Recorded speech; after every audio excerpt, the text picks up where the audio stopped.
Lady Diana a grandi au domaine d'Altor dans le centre du Royaume-Uni. Une découverte d'une valeur inestimable y a été faite il y a presque 100 ans. Le frère de Diana tient à poursuivre les recherches pour déterrer les secrets de leur maison de famille. Tout a commencé en 1920, alors que des fouilles archéologiques menées sur le domaine d'Altor ont mis en lumière des vestiges d'une villa romaine.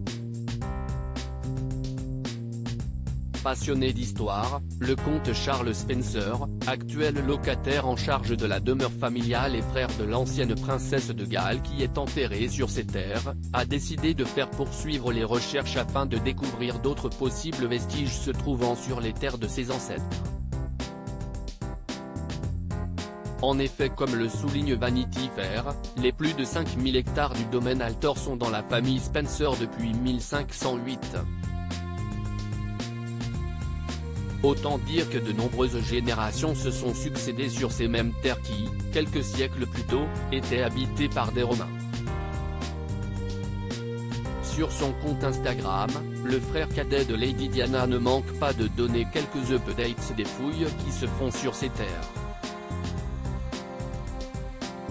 Il a notamment posté la photo d'une très longue table à laquelle les archéologues ont pu manger après de nouvelles recherches.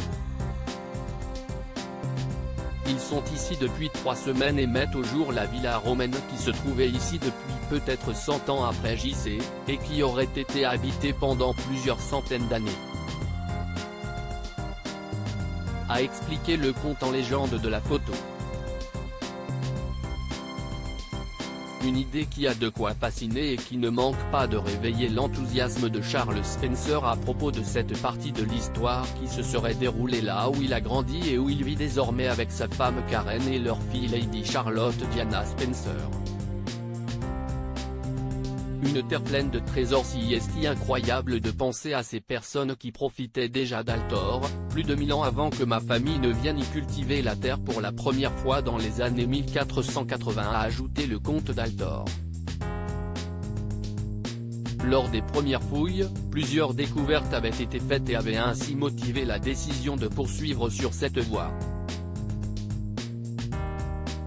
Si le domaine d'Altor recèle autant de trésors historiques, s'y estime notamment grâce au fait qu'il n'ait pas changé de propriétaire depuis des siècles, mais pas seulement.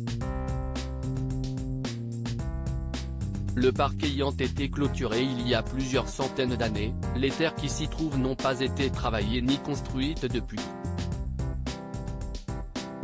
Elles ont gardé tous leurs secrets, sans être perturbées par des fouilles archéologiques jusqu'à aujourd'hui, avait expliqué le frère de Diana au Daily Telegraph. À propos de l'auteur marine, grande amatrice de faits divers, je me suis découvert une passion pour la royauté, même si les séries restent mon domaine de prédilection. Ces derniers articles, elle incarne la femme libre. Karine Le Marchand, très élogieuse au sujet d'Alessandra Sublet. Scientifique sonne l'alerte, une bactérie mangeuse de chair se développe dans nos océans. Enceinte, elle rompt avec le père de son bébé après une dispute sur le futur prénom.